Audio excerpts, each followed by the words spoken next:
Ya, selamat datang pada seri kuliah teori graf. Ya, pada kehidupan nyata ya, sebelum ke graf, pada kehidupan nyata kita sering dihadapkan dengan permasalahan ya yang banyak kaitannya dengan graf ya. Seperti masalah transportasi, misalkan kalau kita mau menentukan rute terpendek ya dari suatu perjalanan, untuk perjalanan terpendek mungkin dari suatu kota ke kota yang lain ya. Misalkan diberikan beberapa rute ya dari kota A ke kota B misalkan, ya kita bisa menentukan rute terpendek ya, sehingga biaya yang dikeluarkan atau ditimbulkannya pun akan minimum ya. Nah itu salah satunya. Yang lain kita bisa lihat juga pada aplikasinya pada ilmu fisika mungkin ya, pada rangkaian listrik ya. Ya, jadi graf ini banyak aplikasinya ya dalam kehidupan sehari-hari ya. Ya, tapi sebelum itu pada video kali ini kita akan membahas beberapa terminologi dasar ya dalam graf. Oke. Ya, sebagai ilustrasi ya sebelum ke definisi graf, ya kalian perhatikan ya gambar ini ya. Jadi misalkan kita punya 5 buah kota, misalkan kota P, kota Q, kota R, kota S, kota T ya.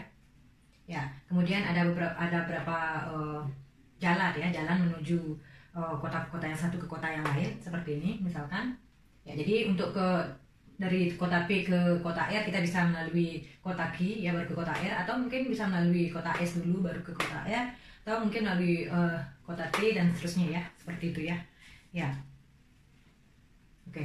Ya, jadi di sini titik-titik P, Q, R, S ini menunjukkan kota-kota tadi, sedangkan ruas garis ya yang kita sebut nanti sisi ini ya, ruas garis P, Q, R dan seterusnya ini akan disebut sisi ya. Oke. Ya, permasalahan ini akan kita bisa kita bawa ke teori graf ya. Ya. Ya, jadi graf itu apa ya? Graf itu adalah pasangan himpunan titik dan himpunan sisi ya. Oke, jadi ada himpunan titik, dalam hal ini ada kota-kota tadi, kemudian sisi-sisinya adalah jalan-jalannya ya, yang menghubungkan antar kota ya. Jadi definisi formalnya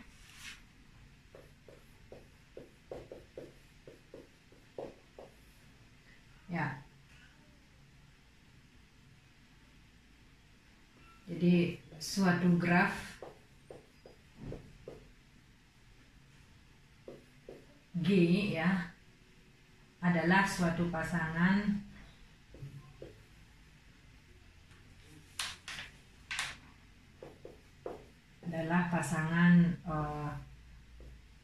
V dan E. Jadi dengan V adalah himpunan titik, dan E ini adalah himpunan sisi ya, yaitu subset dari V cross V ya. Ya. Himpunan titik di sini, si V ini tidak boleh kosong ya. Jadi dengan V himpunan titik ya, yang tidak sama dengan himpunan kosong ya. Oke, sedangkan sisinya boleh ya. Jadi himpunan sisinya boleh berupa himpunan kosong ya. Oke. Ya, bagaimana kalau himpunan sisinya merupakan himpunan kosong? Berarti hanya terdiri dari graf itu hanya berupa titik-titik-titik ya. Yang disebut graf nol ya. Oke. Untuk selanjutnya kita akan menotasikan V dan E ya, himpunan vertex dari suatu graf ya. V ini misalkan kita diberikan G graf ya. Ya, kita akan tuliskan himpunan vertexnya adalah VD ya. Ini himpunan vertex dari D. Kemudian EG itu mewakili himpunan sisi ya. Himpunan sisi dari G ya. Jadi agar jelas si V itu adalah himpunan vertex dari grafnya, itu graf dalam hal ini grafnya adalah graf G ya. Ya, contohnya ya, kalau kita punya grafnya yang ini tadi, maka himpunan vertexnya adalah PQRST ya. Kemudian himpunan sisinya adalah ruas garis PQ ya, jadi itu sisinya PQ, QR, RS, ST ya. Kemudian TQ, kemudian PS, PT, ya SQ ya. Ya. Oke. Ya, berikutnya misalkan saya punya G graf ya. Ya. Dua buah simpul ya atau vertex U, V, di VG ini dikatakan bertetangga ya jika pasangan UV itu ada di IG ya. Jadi jika U dan V itu dihubungkan oleh suatu sisi ya. Ya, kemudian sisi yang ini ya dikatakan berinsiden dengan simpul atau vertex U dan vertex V ya. Jadi sisi UV ya. Oke.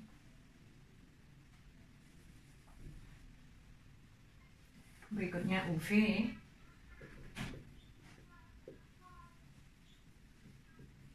Nah, sisi ini disebut berinsiden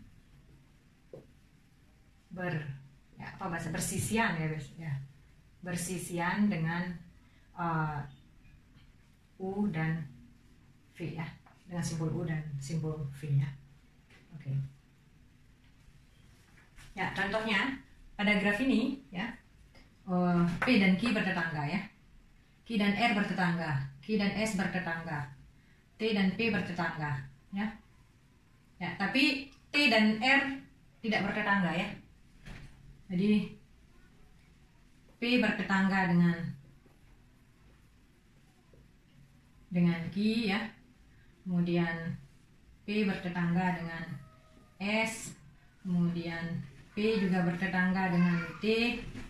Ya, tetapi si P ini tidak bertetangga ya.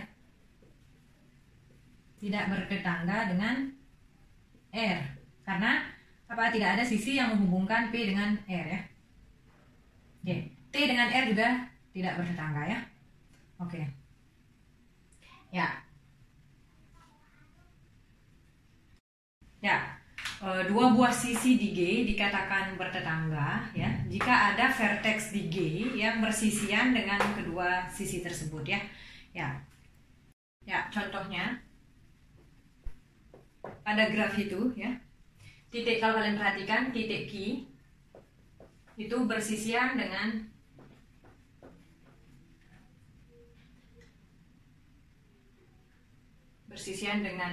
sisi PQ dan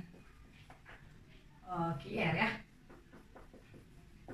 Ya, bersisian dengan PQ dan sisi PQ dan sisi QR sehingga ya jadi PQ bertetangga ya dengan QR.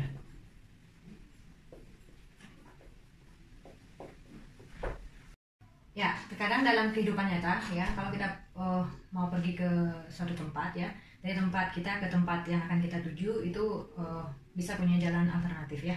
Ya, contohnya misalkan di G2 ini kita bisa gambarkan seperti ini misalkan ya. Jadi vertex Q dan R ini dihubungkan oleh dua posisi ya. Jadi graf ini disebut mengandung sisi ganda ya. Jadi sisi yang ini, yang dua ini itu disebut sisi ganda ya. Jadi memuat sisi ganda. Jadi graf G2 ini memuat sisi ganda.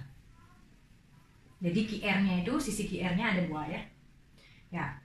Atau mungkin kalau misalkan kita pergi di suatu tempat, misalkan kita dari titik U ke titik V ya, kemudian di titik V kita harus mungkin lewat suatu bundaran ya. Lewatin suatu bundaran, maka dia akan kembali ke titik V ini lagi ya. Ya, baru kita lanjutkan ke tempat yang lain, misalkan ke titik W ya. Ya, kalau kita gambarkan graf G1 ya, misalkan seperti ini. ya. Graf ini disebut mengandung loop ya. Loop itu jadi dia titik awal dan ujungnya itu ya itu sama, itu di V lagi ya. Jadi V kembali lagi ke V ya. Ya nanti akan kita berikan definisi yang lebih ini ya untuk loop, tapi gambarannya ini seperti ini ya, loop itu ya. Jadi G1 ini memuat loop ya. Memuat loop ya.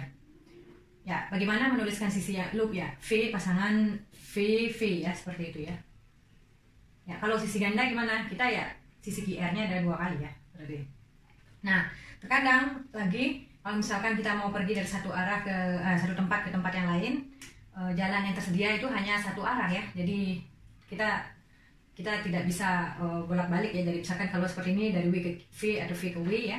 Kalau ini ya misalkan dari 1 ke 2 kita tidak bisa ya. Yang ada hanya dari 2 ke 1 ya. Jadi arah panahnya dari 2 ke 1 ya. Kalau 1 ke 4 bisa ya. 4 ke 2 bisa, 4 ke 3 bisa, 2 ke 3 bisa. Tapi kalau dari 3 ke 4 tidak bisa ya, karena satu arah. Nah, graf yang seperti ini disebut graf berarah ya. Atau directed graph atau digraph ya. Ini disebut directed graph.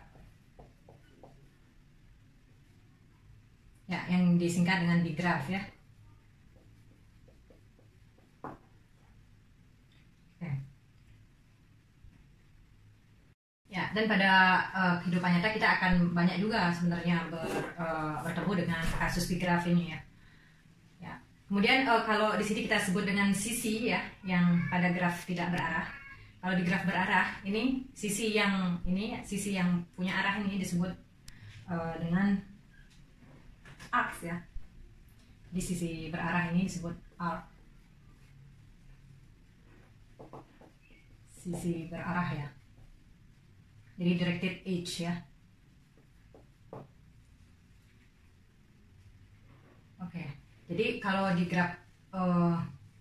graf sisi UV ya, kalau di graf sisi UV itu tidak sama ya dengan sisi VU ya. Oke. Oke, berikutnya beberapa terminologi dasar dalam graf ya. Jadi misalkan saya punya G itu graf ya. Nah, jadi terdiri dari himpunan vertex dan himpunan sisi. Nah, jalan atau walk ya pada G itu adalah barisan hingga dari sisi-sisi di G ya. Jadi berupa suatu barisan hingga dari sisi-sisi di G. Ya, bentuknya misalkan saya punya V0, V1, Vm itu di himpunan VG ya. Jadi titik-titik simpul-simpul di VG ya. Ya. Ini adalah V0, V1, ini adalah sisi ya. Ya, kita boleh menuliskan sisi seperti yang tadi di awal, yaitu kurung terus di sini koma berupa pasangan ya. Ya, atau boleh kita tuliskan seperti ini saja ya. Di V0, V1, sisi V0, V1, V1, V2 sampai misalkan Vm1, Vm ya. Ya. Atau kita bisa menuliskan ini seperti ini ya. Jadi V0 ke V1, V2 sampai Vm. Ya, ini disebut kalau bentuknya seperti ini disebut walk atau jalan dari simpul V0 ke simpul Vm. Ya, kemudian trail. Ya, trail itu adalah walk atau jalan yang setiap sisinya berbeda. Ya, jalan yang setiap sisinya berbeda. Ya, jadi misalkan kalau di sini kan bisa saja ya. Kita melalui di jalan ini bisa aja kita melalui sisi yang sama, kita bisa lalui lebih dari satu kali ya. Tapi kalau di trail itu kita tidak boleh melalui suatu sisi lebih dari satu kali. Nah, berikutnya path ya. Ya, path ya. Yaitu trail yang setiap simpulnya berbeda kecuali simpul awal dan simpul akhir ya. Jadi simpul awal dan simpul akhirnya boleh sama ya. Selain itu berbeda. Kemudian cycle itu ya path yang simpul awal dan simpul akhirnya sama. Oke, jadi dari jalan tadi kalau jalan itu melalui sisi-sisi yang berbeda ya, itu disebut trail ya. Kemudian kalau si trail itu setiap simpulnya berbeda, kecuali mungkin pada titik awal dan titik akhirnya. Ya, kalau dalam hal ini titik yang disebut titik awal itu yang V0 ya, titik akhirnya Vm. Ya, itu disebut pad. Kemudian pad yang simpul awal dan simpul akhirnya sama itu disebut cycle ya. Nah, lalu cycle yang panjangnya 1 itu disebut loop. Apa itu panjang? Ya, sebenarnya kita bisa mendefinisikan panjang dari walk atau jalan ya. Ya, panjang dari walk atau jalan itu adalah banyaknya sisi yang dilalui ya. Banyaknya sisi yang dilalui. Ya, dalam hal ini kalau loop kan hanya satu sisi ya, karena balik lagi ke dirinya sendiri ya. Satu sisi berarti satu cycle ya. Jadi cycle yang panjangnya 1. Ya, loop ini sering kita tuliskan sebagai satu cycle. 1 ini menunjukkan panjang dari cycle ini ya. Ya. Kalau kita punya 2 cycle, ini apa? Berupa sepasang sisi ganda ya. Jadi sepasang sisi ganda. Kan kalau loop itu kan di sini punya V ya. Kembali ke sini lagi ya. Itu loop. Jadi satu panjang cycle-nya 1, jadi hanya satu sisi. Kalau 2 cycle, kita punya U dan V. Kita punya U dan V. Yang 2 cycle berarti cycle yang melibatkan 2 sisi ya, berarti sisi ganda ya. Kemudian kalau 3 cycle bentuknya apa berarti? Lupa? Kalau saya misalkan punya U, V, W, 3 cycle berarti U ke V, V ke W, V balik lagi ke U kan? Ya, ini panjangnya 3 ya, berarti ini adalah segitiga ya. Ya, jadi 3 cycle itu adalah segitiga. Ya, jadi panjangnya itu ditunjukkan oleh banyaknya sisi yang dilalui ya. Oke. Ya, kalau misalkan kita ambil contoh graf yang tadi ya, maka ada banyak ya walk dari P ke R ya. Ya, 3 diantaranya adalah PQR ya, PQR, PST, PSR, PTS, PQR ya. Oke, atau PSR bisa ya, PQTSR ya, PQSR ya, PQTSR ya. Jadi banyak walk yang bisa kita bikin ya. Nah, tapi di antara 3 yang ini, di antara 3 walk ini yang merupakan trail itu adalah yang 1 dan 3 ya. Jadi ini merupakan trail ya. Jadi 1 dan 3 juga merupakan trail ya, karena hanya sisi-sisi yang dilalui oleh walk ini berbeda ya. Kalau yang kedua ada satu sisi yang dilalui 2 kali ya, sisi PS ya, 2 kali dilalui. Nah, ini sisi PS 2 kali dilalui ya. Jadi bukan trail. Kemudian path itu adalah trail yang setiap vertexnya berbeda, kecuali mungkin titik awal, titik akhir. Tapi di sini titik awalnya jelas dan akhirnya itu berbeda ya. Berarti di antara berarti sisanya adalah 1 dan 3 ya. Di antara 1 dan 3 yang merupakan path adalah apa? 1 ya. Jadi ini merupakan trail dan juga merupakan path ya.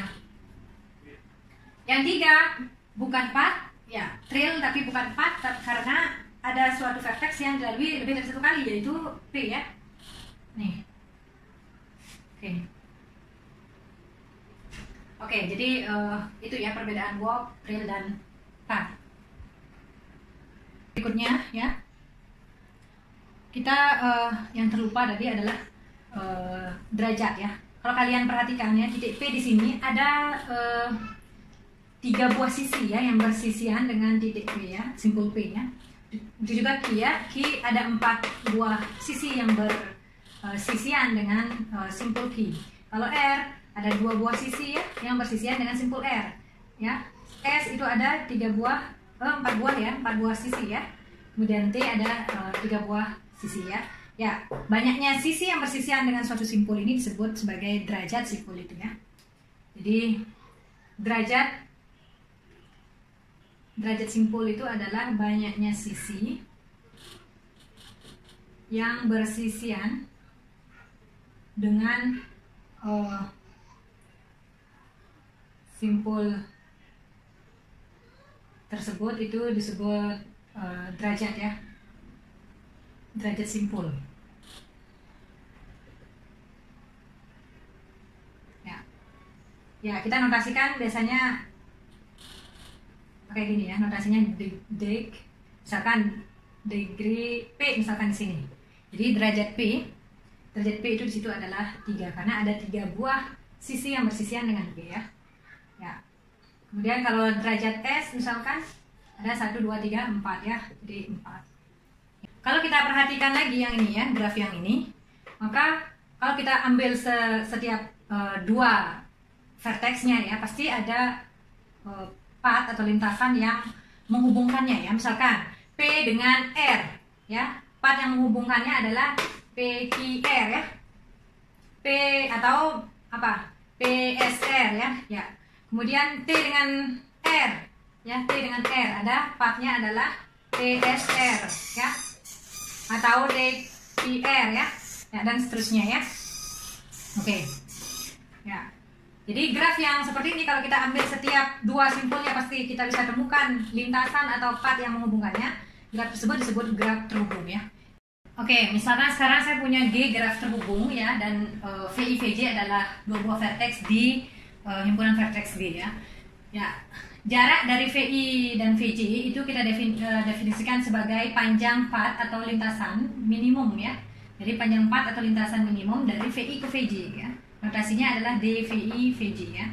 Ya, kemudian eksentrisitas dari simpul, ya misalkan simpul VI ya, EVI itu adalah maksimum di antara jarak dari VI ke VJ ya, dimana VJ itu anggota VG ya. Jadi maksimum jarak VI ke setiap simpul lainnya ya.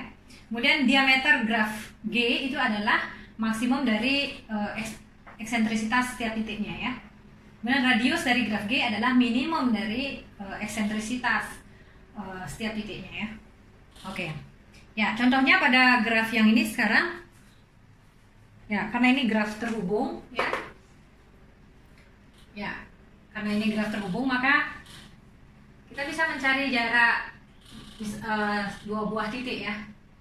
Ya, jarak 2 buah titik, misalkan jarak P dengan R, ya DPR di sini adalah apa?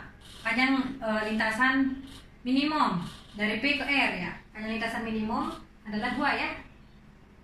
Oke, adalah 2 ya.